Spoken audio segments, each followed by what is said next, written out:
तो students isomerism को समझते हुए अभी तक मैं आपको स्ट्रक्चरल आइसोमर बता चुका हूँ और किस तरह से उनके आइसोमर बताने थे वो आपको बता दिए थे। अब बारी है स्टीरियो आइसोमेरिज्म की। और स्टीरियो आइसोमर्स हैं आपके पास दो तरह के। पहले हैं ज्योमेट्रिकल आइसोमर और दूसरे हैं ऑप्टिकल आइसोमर। ज्योमेट्रिकल आइसोमर को समझने के लिए कुछ बेसिक बातों पर ध्यान देना।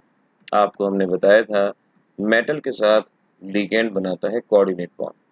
तो मेटल और उसके साथ अटैच है लिगेंड। लिगेंड जितने बॉन्ड बनाता है इसे उसकी डेंसिटी के नाम से पहचाना जाता है। अगर लिगेंड एक बॉन्ड बनाता है डेंसिटी 1, उसे मोनोडेंटेट या यूनिडेंटेट लिगेंड के नाम से जानते हैं। अगर दो बॉन्ड बनाता है तो उसको बाइडेंटेट। अब याद रखिएगा, आज जब आइसोमेरिज्म पढ़ेंगे, अगर हमारे पास मोनोडेंटेट लिगेंड है तो उसको हम सिंगल अल्फाबेट लाइक ए और बी इस सिंगल अल्फाबेट से रिप्रेजेंट करेंगे। कहीं भी अगर ब्रैकेट में से सिंगल अल्फाबेट होगा इसका मतलब मोनोडेंटेट लिगेंड रहेगा।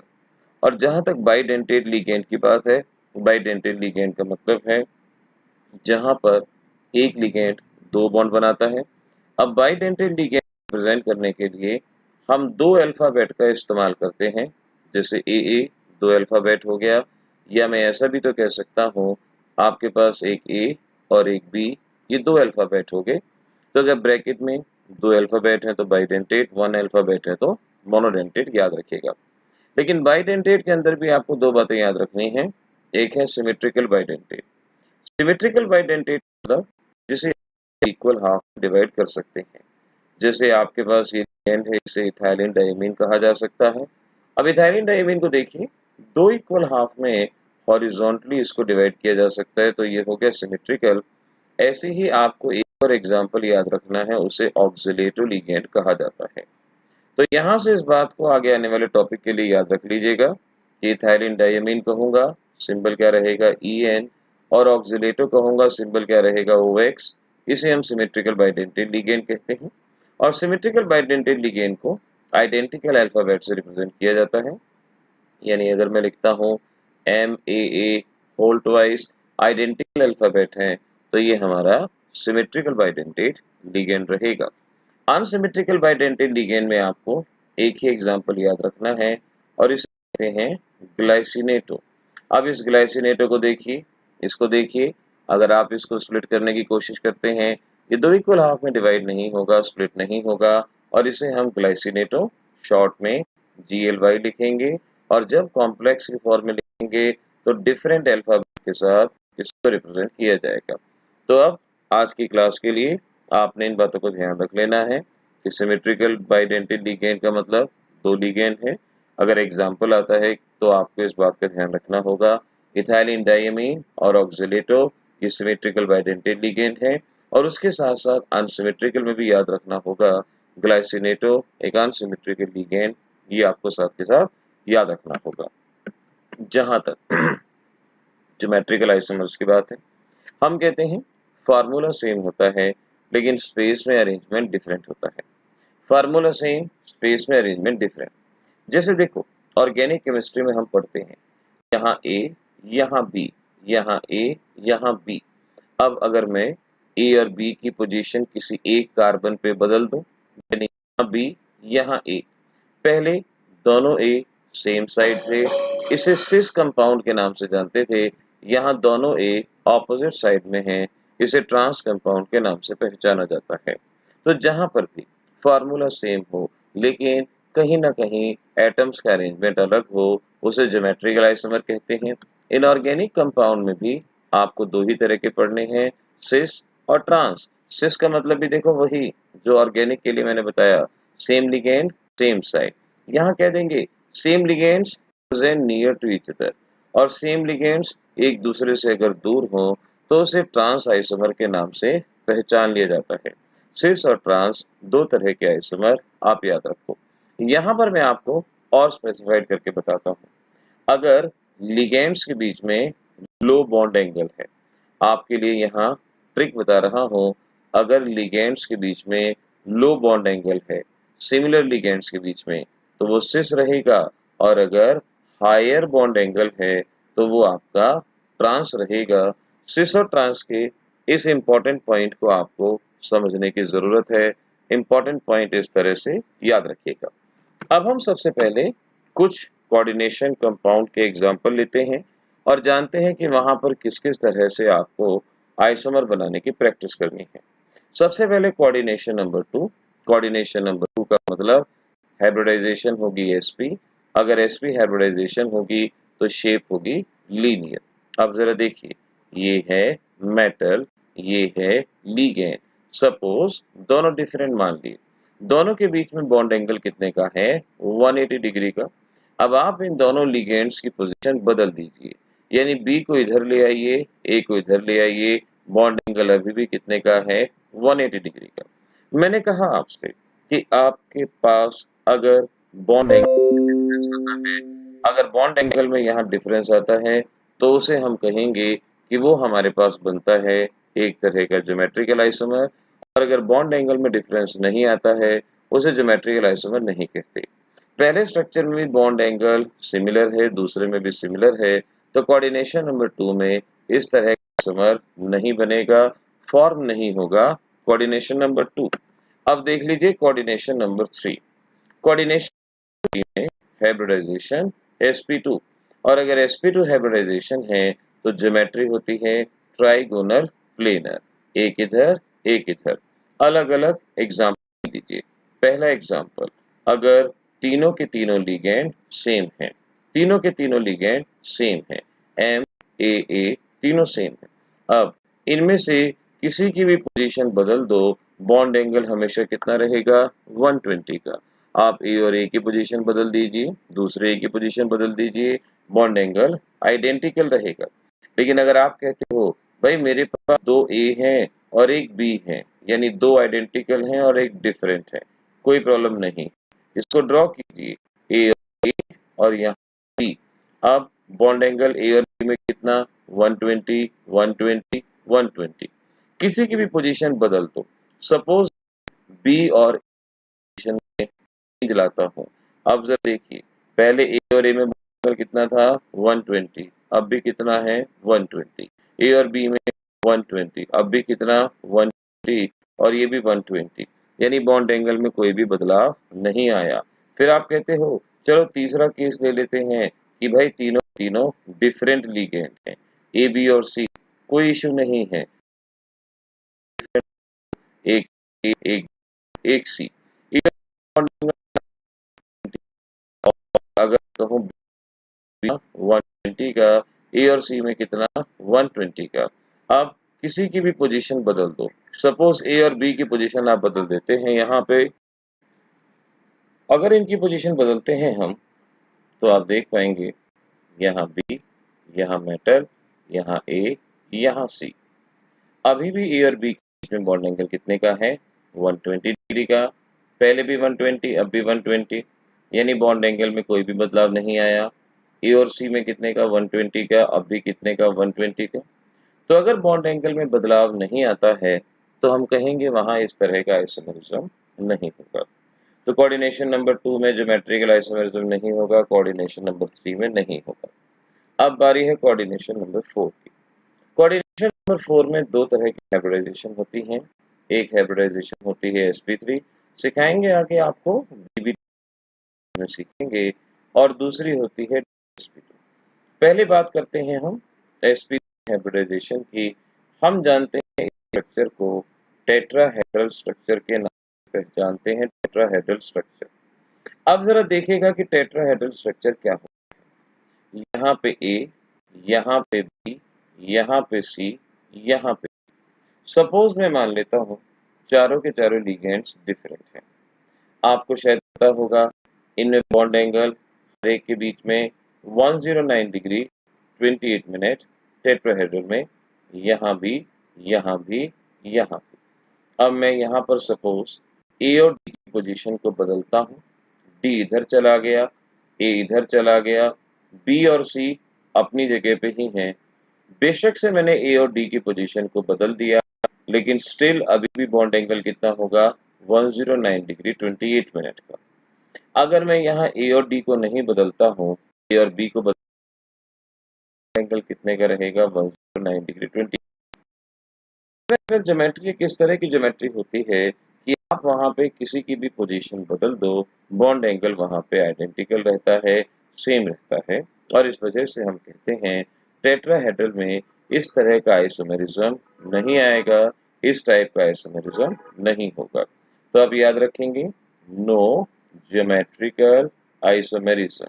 No geometrical isomerism in case of, क्या कहेंगे हम, टेट्राहेड्रल ज्योमेट्री और sp3 हाइब्रिडाइजेशन, किसी भी तरह का ज्योमेट्रिकल आइसोमेरिज्म वहां पे नहीं होगा। अब देखिएगा dsp2, शेप होती है स्क्वायर प्लेनर। स्क्वायर प्लेनर को ऐसे मानना, बीच में मेटल है, दो लिगेंड इधर, दो लिगेंड इधर, दो इधर, दो इधर, चारों के चारों एक ही प्लेन में, स्क्वायर प्लेनर ज्योमेट्री इसको माना जाता है। लेट्स अलग अलग कंडीशन लेते हैं। पहली कंडीशन मान लेते हैं, हमारे चारों के चारों लिगेंड्स आइडेंटिकल हैं। अगर चारों लिगेंड्स आइडेंटिकल हैं, एम, दो दो लिगेंड हमने मान लिए हैं, ए और ए चारों के चारों सेम होंगे, तो समझ सकते हैं कोई भी आइसोमेरिज्म नहीं बनेगा, किसी की भी पोजीशन बदल दो वो तो हमेशा सेम रहेगा। फिर आप कहते हो चलो ऐसा करते हैं, तीन एक तरह के, एक एक तरह का, चलो ये भी मान लेते हैं। नाउ लेट, आपके पास ए मेटल, यहाँ बी, यहाँ ए और यहाँ ए, ये कंडीशन है। ए और बी में बॉन्ड एंगल कितने का, 90 का, यहाँ 90 का और ये 180 का। अब आप किसी की भी पोजीशन बदल के देख लो, ए और बी किसी की भी पोजीशन बदल के देख लो।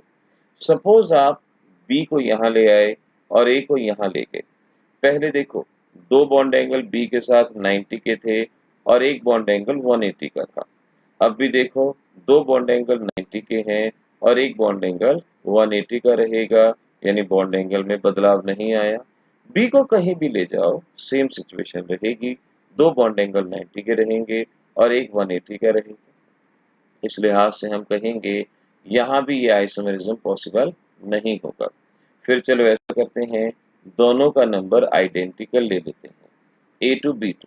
अगर आप लेते हैं a टू b2 तो अब आप इस बात को समझ सकते हैं, यहाँ ये है a और ये है b और b, a और a, b और b। अब a और b की पोजीशन को बदल देते हैं, so you can understand that it is b and it is b, it is a, it is a। हमने a के b की पोजीशन बदल दिया। यहाँ b और b के बीच में बॉन्ड एंगल 180 का, बॉन्ड एंगल अगर ज्यादा है तो इसे ट्रांस कहेंगे और यहाँ बॉन्ड एंगल 90 तो उसे सिस कहेंगे।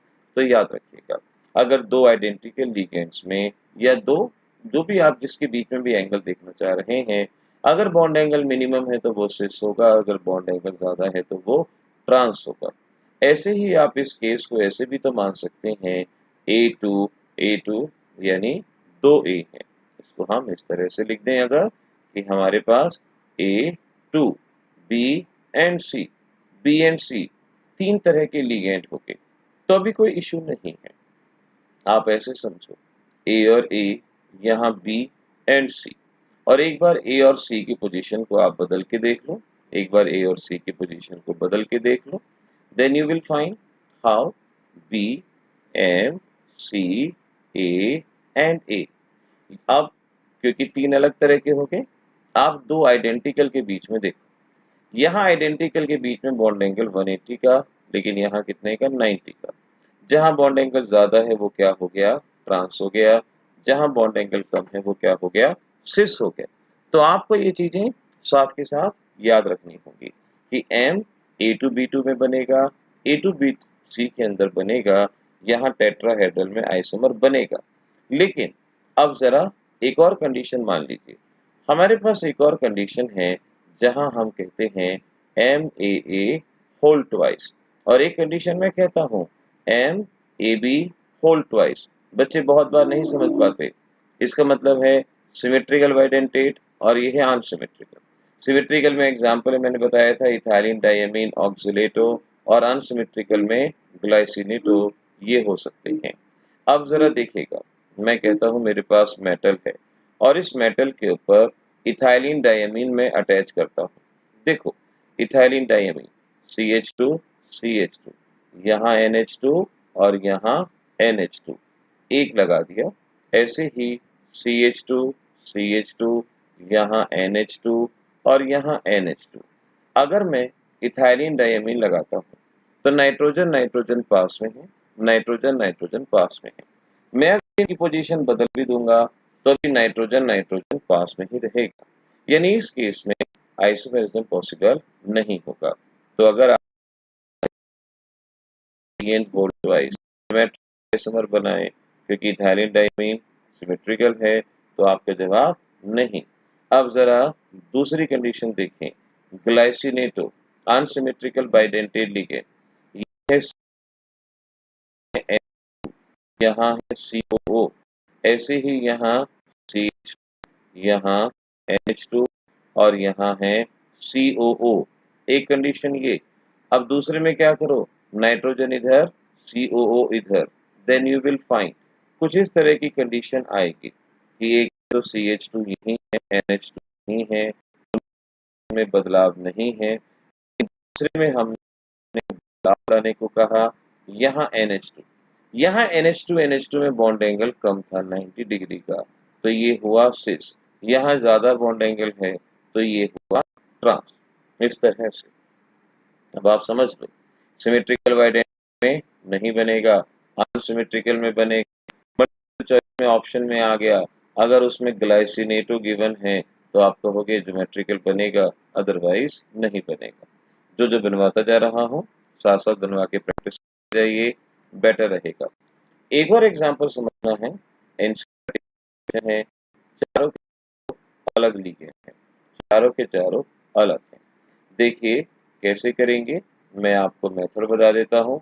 3 स्ट्रक्चर बना के रख लो, 3 स्ट्रक्चर ऐसे 3 बना लो। अब क्या करो, ए यानी एक पोजीशन फिक्स कर दो, यहाँ बी, यहाँ सी, यहाँ डी।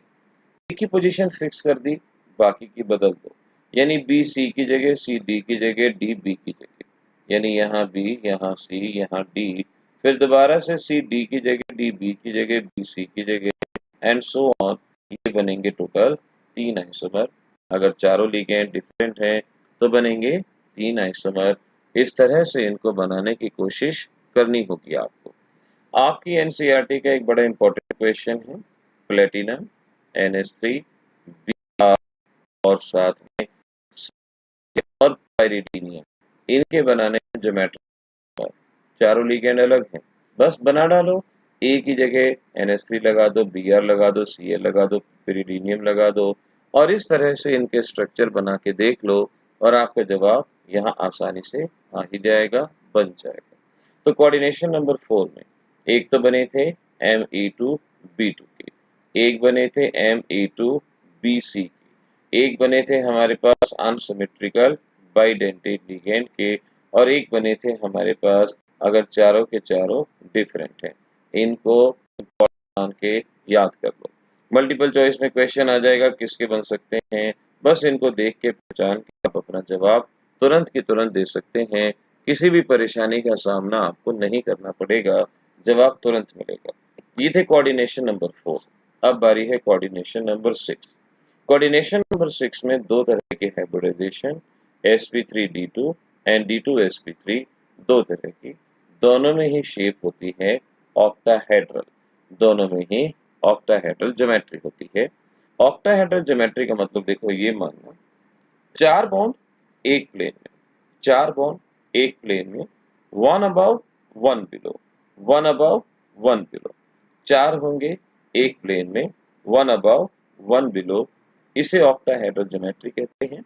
हम सिंप्लीफाइड मैनर में इसको ऐसे ही बता सकते हैं, 4 बॉन्ड एक प्लेन में, 1 अबव 1 बिलो।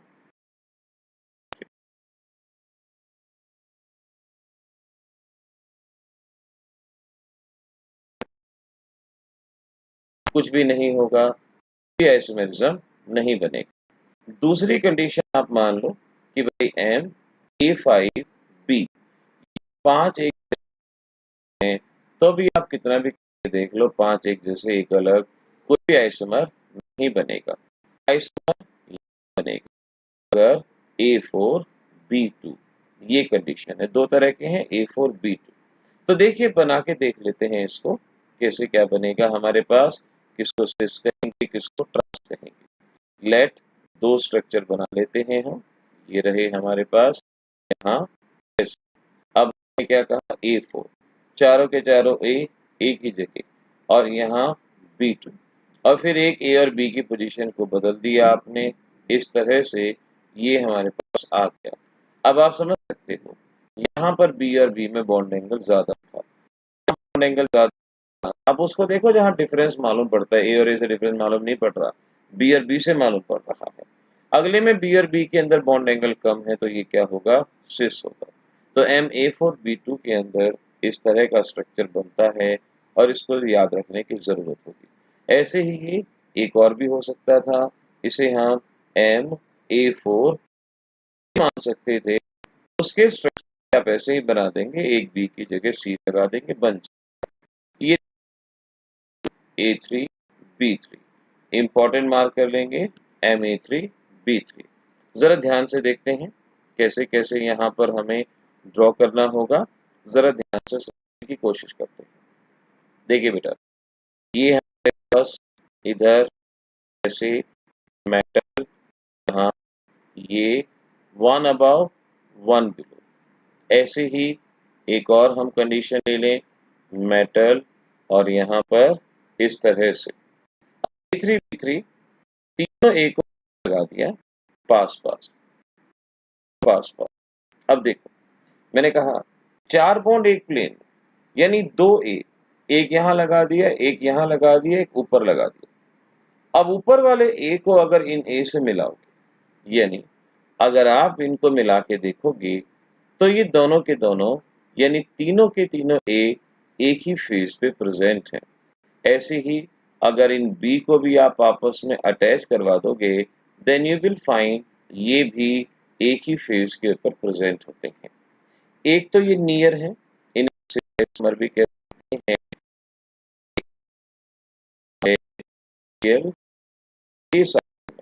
फेस भी बोलते हैं, फेक भी बोलते हैं। आपसे कहते हैं फेस आइसोमर क्या है, डेफिनेशन नोट कर लीजिएगा। जब लिगेंड्स सेम फेस पे, FACE, सेम फेस पे प्रेजेंट हो, इसे फेशियल और फेस आइसोमर कहते हैं। अगर मैं यहाँ ए और बी की पोजीशन को बदल देता हूँ, एक यहाँ लेके, अब ये फेस पे है, सेम फेस पे नहीं है, तो इसे हम और इसके लिए एक और नाम मेरीडायोनल, मेरीडायोनल या मर आइसोमर, ये नाम इस्तेमाल होता है। तो इसको याद रखेंगे, इसको हम एक फेस आइसोमर टाइप के आइसोमरिज्म को कहा जाता है। बना के देखिएगा तभी इसके बारे में मालूम पड़ेगा, वरना कैसे मालूम पड़ेगा क्या है क्या नहीं। बना के जरूर देखिएगा। फेस और मर आइसोमर इस तरह के आइसोमर बनते हैं। आइसोमर अगर या आइसोमर बनते हैं, अगर ये सभी डिफरेंट होते हैं, टोटल 15 आइसोमर यहाँ पे बनाए जाते हैं। प्रैक्टिस बहुत जरूरी है। ऐसे ही बच्चों, मैं अगली कंडीशन कहता हूं, भाई मेरे पास लेट सिमेट्रिकल बाइडेंटेट और B2, यानी कंडीशन ये है, कंडीशन ये है मेटल B ये इस तरह से सिमेट्रिकल बाइडेंटेट, इथाइलिन डायमीन को आप ऐसे ही दिखा सकते हैं, ये दिखा दो, यहाँ B और B ऑपोजिट हैं, दूर हैं, ट्रांस हो गया। और इसमें सिस कैसे बनाओगे, खुद से प्रैक्टिस कर लो, अपने आप बनेगा। एक बी की पोजीशन बदल सकते हो, या आप ऐसे कर लो, देखो एक इथाइलिन डायमीन, दूसरा डायमीन, और यहाँ बी आसपास हो गया, क्या हो गया ये सिस, इसे सिस कहेंगे। हैं अगर ए होल ट्वाइस बी और सी दिया गया हो, वहां भी सेम। एग्जाम में आता है क्वेश्चन, ये आपसे कहेंगे प्लेटिनम EN होल 2, इसके ज्योमेट्रिकल आइसोमर बना कितने होंगे, कौन कौन से होंगे, तो ये आपके पास जवाब यहाँ पर आ जाएगा। ये इस तरह के आइसोमर बना सकते हैं। Again important, MA2B2C2। अब इसको जरा सीखो, MA2B2C2 ये मैं सिखाता हूँ बनाना, मेरे साथ साथ बनाइएगा।